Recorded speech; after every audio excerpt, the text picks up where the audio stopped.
तो आज जो हम पढ़ने वाले हैं वो है उत्तु संधि। और उत्तु संधि जो है वो विसर्ग संधि का एक भेद है। उत्तु संधि के दो नियम है। पहला नियम क्या कहता है कि यदि विसर्ग से पहले अ हो और विसर्ग के बाद भी अ हो तो विसर्ग को उ आदेश होता है। यानी यदि मैंने यहां पे लिखा कह प्लस अपि, अब देखिए ये बार बार अ जो आ रहा है ये कह रहा है विसर्ग से पहले अ हो, यानी ये जो विसर्ग लगा हुआ है इससे पहले इधर अ होना चाहिए। यानी आपको वर्ण विच्छेद वर्ण संयोजन का एक टॉपिक हमारे वीडियो में है। यदि आपने अभी तक भी हमारा सब्सक्राइब नहीं किया चैनल को तो आप सब्सक्राइब कीजिए और आइकन बटन को आप क्लिक कीजिए ताकि आपके पास नोटिफिकेशन जितने भी हैं वो लगातार आपके पास पहुंचते रहे। तो वर्ण विच्छेद और वर्ण संयोजन आपने पढ़ा होगा। तो कोई भी व्यंजन जो होता है वो बिना स्वर के पूरा नहीं माना जाता है। यानी यदि हमने क लिखा है तो इसका अंतिम वर्ण जो है वो अ है। यानी इसको हम इस प्रकार से लिख सकते हैं क हलंत प्लस अ। तो यहां पर हमारे पास क्या है, विसर्ग के पहले अ है, ठीक है ना। ये आप समझ में आ गई कि विसर्ग से पहले हमारे पास क्या हो गया, यहां पर अ हो गया और विसर्ग के बाद में भी अ होना चाहिए, यानी विसर्ग के बाद में भी अ होना चाहिए। तो इस विसर्ग को क्या हो जाएगा, उ आदेश हो जाएगा। तो यहां पर देखिएगा क प्लस उ प्लस अपि, ये मैंने कर दिया इस प्रकार से, ठीक है ना। अब यहां पे देखिएगा हमारा जो शब्द बनता है वो सीधा बनता है कोअपि, ये शब्द बनता है हमारा सीधा। और एक बात याद रखिए कि जब कोअपि बना या को बना तो ये कैसे बना। अब यहां पर हमने विसर्ग के जगह पे किया है उ, तो इसका अ अभी भी वर्तमान में मौजूद है और ये उ हो गया। तो आपने स्वर संधि के अंदर गुण संधि पढ़ी होगी। गुण संधि क्या कहती है, गुण संधि कहती है कि अ प्लस उ या बड़ा उ मिलता है तो ओ बनता है। ये आपने हमारे गुण संधि में पढ़ा होगा। तो यहां पर भी क्या है, अ के बाद में उ है, तो इस अ को इस उ को मिलाएंगे तो क्या बन जाएगा, ओ बन जाएगा।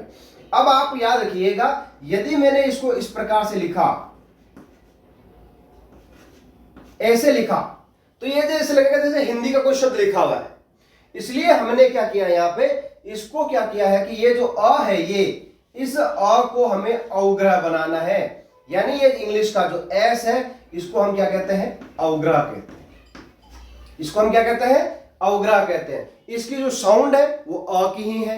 ये इसका जो अर्थ निकलेगा वो भी अ का ही निकलेगा, परंतु सिर्फ इस अ को इस ओ के बाद में यदि कोई भी अ आता है तो उसका अवग्रह बन जाता है।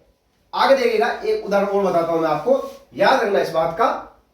जैसे मैंने लिखा मनः, मना प्लस अधूना, मना प्लस अधूना, विसर्ग से पहले अ है, विसर्ग के बाद में भी अ है, तो इस विसर्ग को क्या होगा, याद रखिए सबसे पहले विसर्ग को उ होगा और उ और अ मिलकर के ओ बनता है, इसलिए इसको उत्व संधि कहते हैं, औत्व संधि नहीं कहते हैं। शब्द हमारा ओ बन रहा है परंतु किससे बन रहा है, वो उ से और अ को मिलाने से बनता है। तो क्या बन जाएगा यहां पे, मनोअधूना।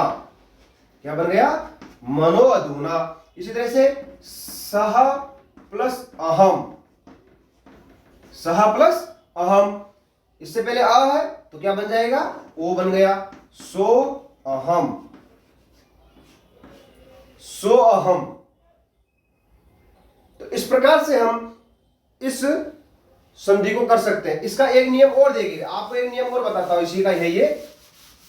और वो नियम क्या कहता है, देखिए वो कहता है कि यदि विसर्ग से पहले अ हो और विसर्ग के बाद, यहां से हम इसको दूसरा नियम लागू करेंगे, यदि विसर्ग के बाद, नियम नंबर 2, यदि विसर्ग से पहले अ हो और विसर्ग के बाद किसी भी वर्ग का तीसरा, चौथा, पांचवा वर्ण अथवा ह, य, र, ल, व हो तो विसर्ग को उ हो जाता है।